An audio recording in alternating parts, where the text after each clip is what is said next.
கடுக்கன் திருடன். ஓர் ஊரில் ஓர் அந்தணர் வசித்து வந்தார். அவர் அதிக ஐதீகமானவர். அதாவது தனக்கென்று இருக்கும் விதிமுறைகளை எதற்கும் விட்டு கொடுக்காமல் கடைப்பிடிப்பவர்.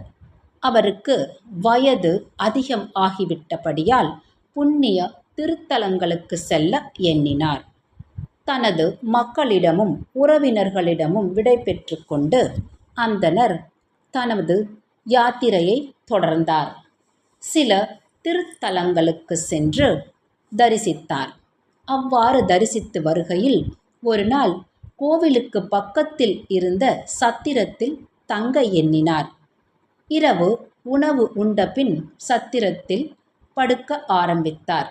அப்போது ஓர் இளைஞன் அந்தணரை அணுகி, ஐயா, நான் படுத்து உறங்குவதற்கு தலையணை எடுத்து வரவில்லை. ஆகையால் உங்கள் தலையணையின் பாதியில் தலை வைத்து நான் படுத்து கொள்ளவா என்று கேட்டான். அவனுக்கு இரக்கப்பட்டு அந்தணர் அவனை தலையணையில் படுத்து கொள்ளச் சொன்னார். அந்தணர் களைப்பால் அயர்ந்து தூங்கிவிட்டார். விழித்து கொண்டிருந்த இளைஞன் அவரது ஒற்றை காது கடுக்கனை கழற்றி தன் காதில் அணிந்து கொண்டான். மறுநாள் காலையில் அந்தணர் குளித்துவிட்டு கண்ணாடியில் தன் முகத்தை பார்த்தார். அப்போது ஒற்றை காது கடுக்கனை காணாததால் தேட ஆரம்பித்தார். அப்போது அந்த இளைஞனும் கடுக்கனை தேடுவது போல தேட ஆரம்பித்தான். இளைஞன் காதில் தன் கடுக்கன் இருப்பதை பார்த்த அந்தணர், என் கடுக்கனை கொடுத்துவிடு என்றார். இதை கேட்ட இளைஞன், என் கடுக்கனை நீ திருடிவிட்டாய், மரியாதையாக கொடுத்துவிடு. மேலும் நீ எவ்வளவு நாட்களாக இந்த திருட்டுத் தொழில் செய்கிறாய் என்று அந்தணரை பார்த்து அந்த இளைஞன் கேட்டான். அந்தணருக்கு மிகுந்த கோபம் வந்துவிட்டது. இருவரும் ஒருவரை ஒருவர் சரமாறாக திட்டிக் கொண்டனர். அந்தணர், இளைஞன் தான் என்னுடைய கடுக்கனை திருடிவிட்டான் என சத்திரத்தில் உள்ளோரிடம் சொன்னார். அதற்கு இளைஞன், அந்தணர் தான் என் கடுக்கனை திருடிவிட்டான் என்றார்.